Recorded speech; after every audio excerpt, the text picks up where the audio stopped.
तो कैसे हो आप सब? आप सब बढ़िया ही होंगे और मैं भी बढ़िया हूँ। और ये मेरा सेकंड ब्लॉग है और आज आपको मैं लेकर के चल रहा हूँ यार, साथ ही चलते, आ जाओ। हजारों में हर चीज खास है, अब है जो है वो समा है, तुम रह सकी तो रबा है, अब है जो है।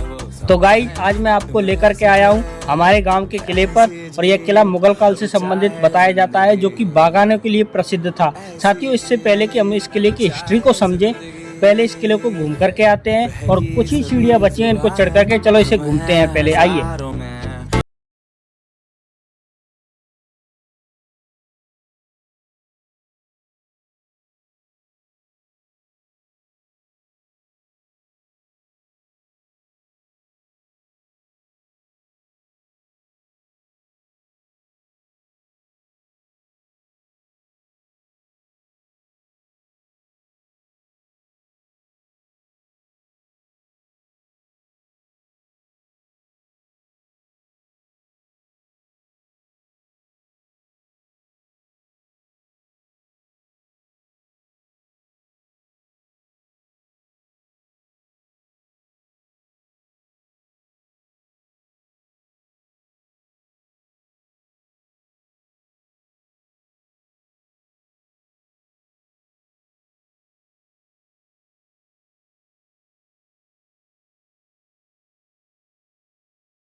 सभी जुबां है, हम हैं हजारों में, अब की कमी जरा है, हर चीज। आपने हमारे यहाँ का किला घूम लिया, तो कैसा लगा हमारे यहाँ का किला मुझे कमेंट करके बताना। साथियों, अब आपने किला घूम ही लिया है तो थोड़ी सी इसकी हिस्ट्री भी जान लेते हैं कि इस किले का निर्माण किसने करवाया और कब करवाया।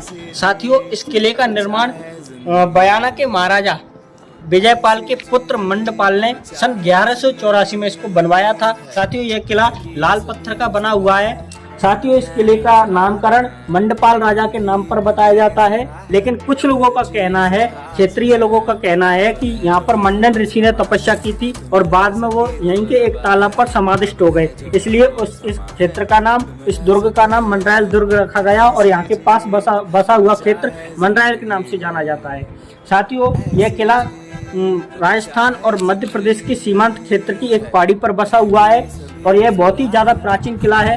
साथियों, यह किला महमूद गजनी और सुल्तान सिकंदर लोदी से भी संबंध रखता है। इस किले को ग्वालियर की कुंजी कहा जाता था, क्योंकि बड़े बड़े शासकों का कहना था कि इस किले पर यदि अधिकार कर लिया जाए तो ग्वालियर के किले को आसानी से फतेह किया जा सकता है। की जानकारी के लिए बता दूं, इस किले पर सबसे पहले पालों का राज रहा, फिर उसके बाद मुगल शासक आए, मुगल शासकों के बाद पवारों का भी राज रहा। साथियों, यह किला अब खंडर हो चुका है, क्योंकि कुछ लोगों का कहना है कि यहाँ पर जो मुगल शासक आए उन्होंने बहुत ज्यादा तहस नहस की, लेकिन क्षेत्रीय लोगों का कहना है कि यहाँ पर सोने के चक्कर में, बताया जाता है कि यहाँ पर सोने की मात्रा अधिक थी और उसको यहीं पर गाड़ दिया गया था। उसकी खुदाई के चक्कर में लोगों ने इस किले को तहस नहस कर दिया, इसलिए खंडर अवस्था में बना हुआ है। अब आप ये मत सोचना कि ये हमको खंडर जगह पर घुमाने ले जा रहा है। साथियों, यह किला बहुत ज्यादा प्राचीन और प्रसिद्ध भी है और मुगल काल से संबंधित रहा है, तो इसके लिए मैंने सोचा कि आपको इस किले की हिस्ट्री के साथ साथ घुमाया भी जाए। और आप ये मत सोचना कि आपको मैं ऐसी खंडर जगहों पर लाता हूँ। साथियों आपको मैं बहुत अच्छे अच्छे ब्लॉग दिखाऊंगा, बस आप चैनल को सब्सक्राइब कर लीजिए और वीडियो को ज़्यादा से ज़्यादा लाइक कीजिए और ज़्यादा से ज़्यादा अपने दोस्तों में शेयर कर दीजिए। साथियों आपके लिए मैं इतना मेहनत कर रहा हूँ, तो आप भी मेरे लिए थोड़ा सा मेहनत कर ही सकते हो। तो गाइस, इस किले से हमारा गाँव कैसा दिखता है पहले उसे देखते हैं, आइए। बहकी सभी